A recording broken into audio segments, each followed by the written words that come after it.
Welcome to Very Rich Stories, where you will see stories of betrayal and secrets and twists in real life. And now, our baby sister slept with all our husbands and broke up all our marriages. 5 sisters, same mom, same dad: Sophia, Jasmine, Kathy, Renee, and the youngest, Ellen. They grew up close, although 4 of us looked similar and the last of us did not. Ellen always seemed shy and quiet, hardly smiling, even from childhood. But she was still living at home when the others began building lives. In every family, there's a baby that seems to get away with everything. The baby of the family is the one everyone protects, forgives, and never suspects or blames for anything. Ellen was counting on baby of the family privilege for most of her life. She's not that much younger than the rest of us, but we still see her as the baby, and most of the time she acts like the baby. She worked it and it worked for her. In our family, that baby was Ellen.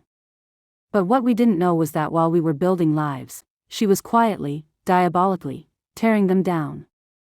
They thought she was just the quiet, supportive little sister. But behind the scenes, she was plotting something unthinkable.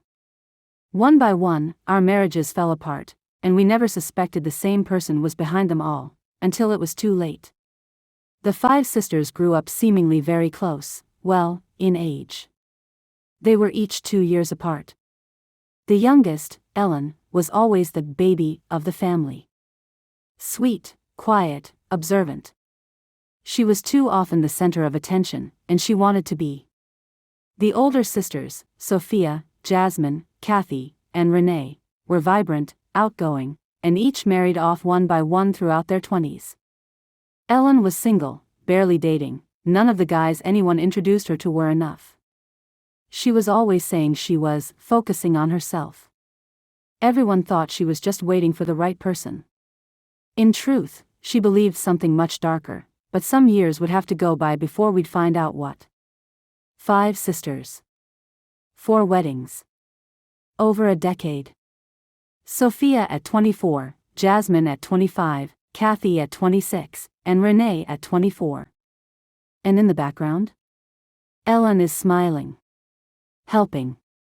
Always there. Always watching. We didn't realize it at the time, but she never wanted us to be happy. She wanted us to stay with her. Forever. And our kids? She babysat them, but we now wonder if she hurt them or neglected them, because right now, she doesn't like any of our children. It is quite obvious. Now, Ellen is the one that keeps something going in the family all the time. She goes to one and tells all on another, and then to the next one. She keeps something going in the family, and not in a good way. Sophia's the oldest. She married first. Sophia's husband cheated first. He didn't confess, he just clammed up, but he was protecting something and it wasn't pretty. So, we divorced him. Then it was Jasmine's, Kathy's, cheating husbands, and divorces. Renee's situation was a bit different. She caught her husband red-handed, and it shocked her to her core. One by one, our marriages fell apart, and we chalked it up to coincidence. Bad luck. Bad men. Bad men, bad men. But it wasn't luck. Or fate. It was Ellen. Sophia. Sophia was the first to get married. Ellen adored her, maybe too much. After the wedding, Sophia started pulling away. She was busy with her new husband, new life. Ellen began sending anonymous texts to Sophia's husband from a burner number, pretending to be Sophia's ex, jealous, obsessive, flirty. Enough to plant doubt. Within months, Sophia's husband found the texts, and after a series of fights, divorce. She smiled at their weddings, babysat their kids, hosted wine nights.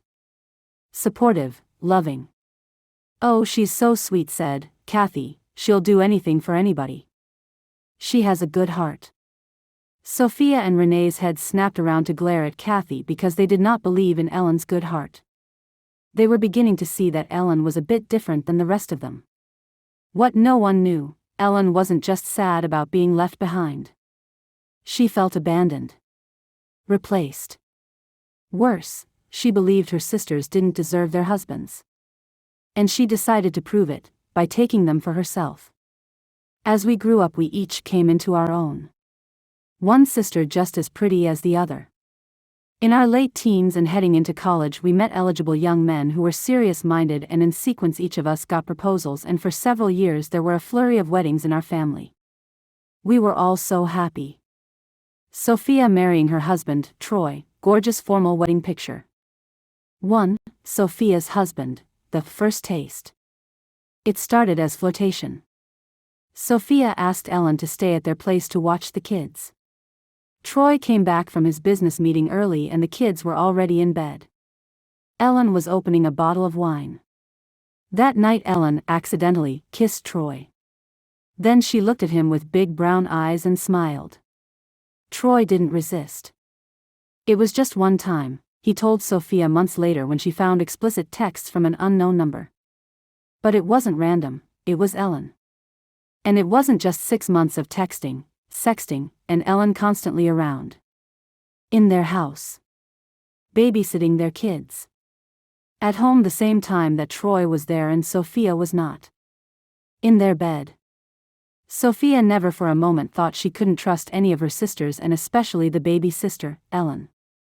Sophia divorced her husband, Troy, thinking he had just cheated randomly. Ellen played the supportive sister in an Oscar-worthy performance. No one knew or even guessed that it was Ellen. Jasmine marrying Brad, gorgeous wedding. The obsession. Jasmine married a calm, grounded man, exactly the type Ellen secretly idolized. Ellen slowly befriended him under a fake name online, Lila, posing as a flirty woman who just happened to like married men. She seduced him emotionally online for months. Eventually, Jasmine discovered flirtatious DMs between her husband and Lila.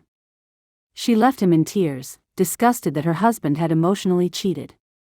Still, no one suspected Ellen. Jasmine's husband was different. Stoic, loyal, until Ellen wore him down.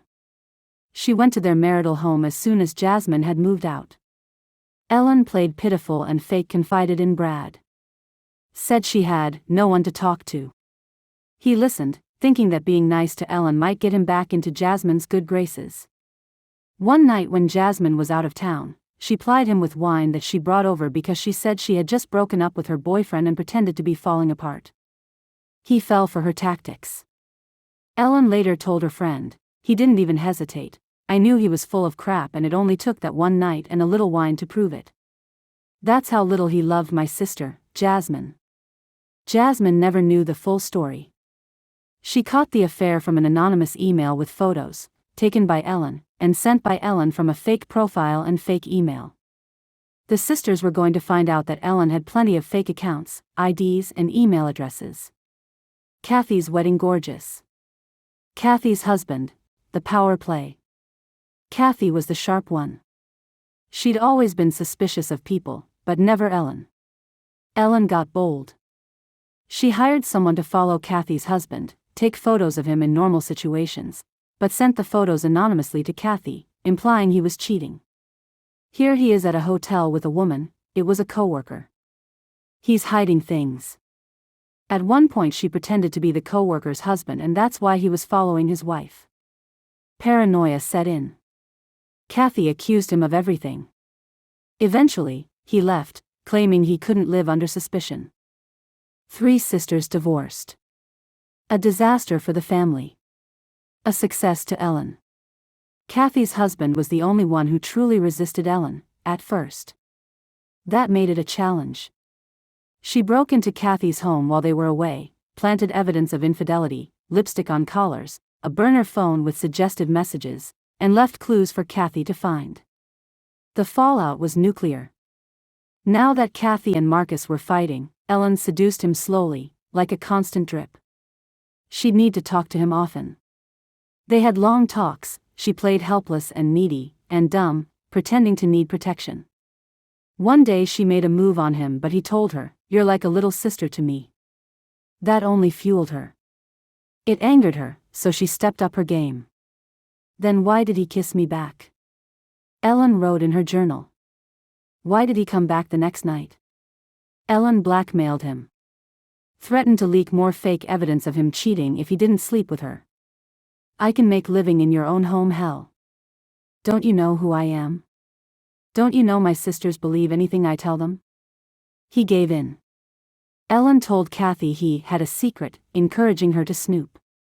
When Kathy found the messages, she accused him and left him. He denied it, but he wasn't a good liar. Still, she never suspected Ellen was the woman behind the screen name. Renee's wedding to Daniel, casual, but gorgeous. Renee's husband, the one Ellen secretly loved. Renee's marriage was the strongest. Ellen hated it the most. Renee was the last to marry. Ellen tried to stop it quietly. She pleaded with her, "Don't leave me here alone. You're all disappearing." Renee brushed it off as clinginess. This time, Ellen got desperate and dangerous. She called Renee and said, "There is going to be a big thunderstorm tonight. I'm afraid to be by myself. Can I come over and spend the night at your house?" "Sure, Ellen. Come on over." Renee found out when she walked in on them. In her kitchen, Ellen in a towel. 2 a.m. Renee screamed. Ellen didn't flinch. Eventually Ellen sashayed past Renee with her head up high, as if she had done nothing wrong, whispering, "I loved him first. You're not even woman enough for a man working with all this. Get out. Get out of my house right now. And do not come back. Daniel. I'll deal with you next." All four sisters discovered the truth within weeks of each other, by texts, photos, confessions. It was a web of betrayal. We didn't plan the confrontation. It just happened. It wasn't an intervention, but maybe it should have been, only years earlier. We were talking, comparing stories. Names, dates, moments that didn't make sense. And suddenly, it did. Every affair. Every betrayal. It all pointed to her. We asked her one question: why? Ellen's voice, calm, eerie. "Because you all left me. And if I couldn't have love, why should any of you?" Sophia tried to get her ex-husband back. He refused. He said it would be too uncomfortable at family gatherings. And that Ellen is crazy and none of you are doing anything about her. She's a wild child. Jasmine thought about moving to another state, but did not. Kathy deleted her social media and just went silent. Renee started therapy. Why do all of you let her get away with things? The therapist wanted to know. She's the baby of the family. Is she your baby? Well, no. They confronted Ellen together. She was expecting it since Renee had caught her red-handed. Sophia, the first sister, had gotten married 8 years ago. 8 years she's been working on her craft and trade to break up her sisters' marriages. She barely got one broken up before another one got married. Even though confronted, she didn't apologize. She just said, "You all took them from me first. Plus, I didn't want you all to keep getting married and leaving me here all by myself." Fake tears. Ellen. What is wrong with you? Why don't you get your own man? We introduced you to guys over and again. Renee said, "What about John? What was wrong with John? OMG, I couldn't go anywhere with him. He wore polyester pants." The sisters all shook their heads. Sophia said, "What was wrong with Devin? He was really into you." Devin was too short. How could I go out with someone shorter than I am? Ellen, what is your problem? Every guy we introduced you to, you rejected them and then you've interfered in all of our marriages. Well, if your husbands weren't willing, nothing would have happened. It's not my fault. It's not my fault that I'm light-skinned, so I'm the prettiest and the four of you are, well, not. The four older sisters began all talking at once. Ellen, you have got to be kidding right now. Your skin color doesn't make you pretty or ugly. Girl, what is wrong with you? We were not raised to think like this. What is your problem? Black is beautiful, but ugly is to the bone. Ellen suddenly gets up and runs to the bathroom and throws up. Ellen, what's wrong with you? why are you vomiting? If you must know, I'm pregnant. By who? Ellen refuses to name the father. Everyone is stunned to silence. Before Kathy asks again, in fear, who is the father?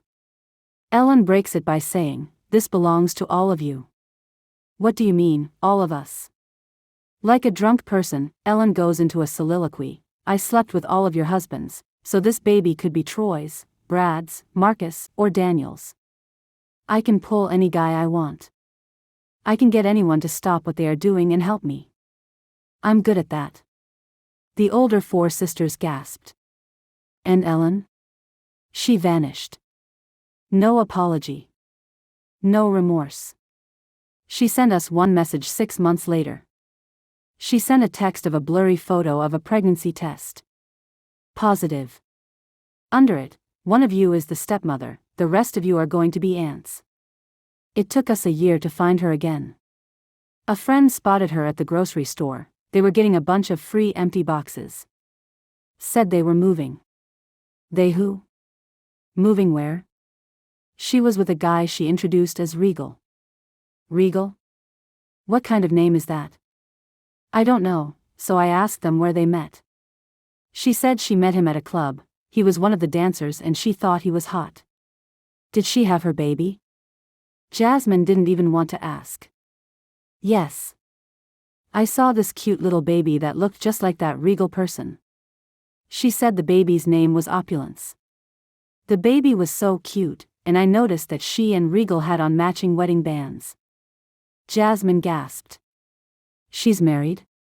She got married? And this Regal is the father of her baby. That's what they said, and the baby looked just like that guy. What do you mean, just like him? Well, Regal is this white guy. The baby is white. Jasmine gasped again. White. The baby is white? Yes, with blue eyes. As I was going to my car, I saw them getting into a car and he was opening the door for her and making a big deal over her after he put the baby in the car seat. White. The baby is white. Yes. Is that a surprise? Well, sort of. You should have led with that. When Jasmine contacted her other 3 sisters and relayed what she just found out, they were stunned. Sophia exclaimed she made it all up. So what do you do when the person who destroyed your life is your sister? Do you forgive? Do you forget? Or do you leave her in the rearview mirror, the same way she left your happiness in hers? We don't talk to Ellen anymore. We love her, in memory. So she has a good doting husband while the 4 of us are alone. What's wrong with this picture? Sophia suggested that the 4 of us get together with the 4 exes and have a solid talk with them. The men agreed. We met them at Kathy's house. We made dinner for them. All of our husbands loved good home cooking. We sat and talked and drank wine and really enjoyed ourselves, like old times. Finally we brought up the awkward subject, Ellen. Ugh. The men all gave out sighs of disgust. Marcus said, after that good meal, don't give us indigestion. Troy, the eldest of the men, decided to take the lead and say, all of us men have met and talked about this more than once. And we can't do no more. Right, said Brad, we can't do no more. And then Daniel shocked the sisters when he said, we can't pay any more. Sophia said, what? Pay what? The men were silent at first, then Brad spoke up, she blackmailed us. Marcus added, all of us. It was a shakedown, the whole thing. I gave her $2,000, $500. At a time, 4 different times. I gave her $3,000, said Brad. She threatened to tell if I didn't give her $5,000, over 8 months. She kept coming back for more money. I ended up giving her like $2,000 too, confessed Marcus. Kathy asked, do you men think you want to get your money back from her?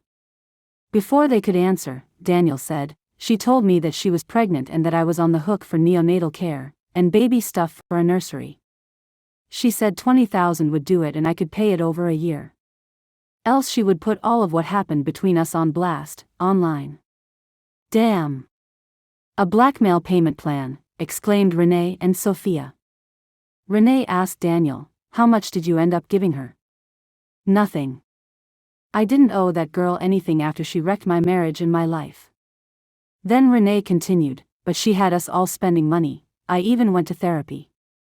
Daniel looked at her and said, "There's nothing wrong with you, you don't need therapy. If anything, you should have gotten a gift certificate and passed it along." Sophia said, "But still, men, whether our sister or not, you all must take some accountability." They realized there was truth in what she spoke, so then Troy, Brad, Marcus, and Daniel each went to their respective ex and apologized profusely. That was a pivotal moment because they had all left denying any wrongdoing. Now, truth was rising in each of them. It's like the city, the state, the hemisphere was getting clearer because Ellen was leaving the country. Everyone could breathe better. "Damn, we are afraid to ask, has she had that baby? Where is she, really? We were afraid at first that is what you all wanted to talk about, the reason you invited us all here." Jasmine took over. "She had a baby and the father is a man named Regal." "Regal?" They all repeated and laughed. "What kind of name is that?" "I know, right?" Then all the sisters laughed. Then Sophia added, "And she got married, and they live over in the next city, said they were going to move to Germany. Regal had a job offer there." Wait, she's leaving the country?" "That's what they said." "Ellen. Regal and their baby, Opulence." "Opulence." Then they all repeated that name and cracked up laughing. "Opulence, is that a hood name?" Renee tilted her head and rolled her eyes and said, "Opulence is white, thank you very much." The men all looked at each other, relieved. "No, thank you very much," they insisted.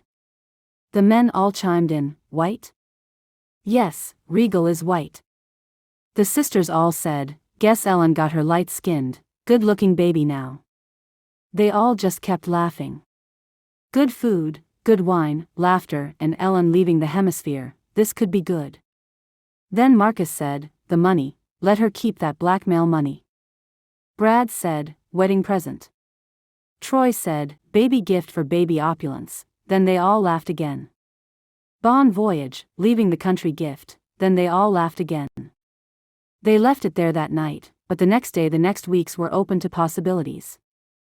Thank you for watching this dynamic story, on Very Rich Stories. Give us a like, share, comment and subscribe to catch the next story. It's going to be amazing.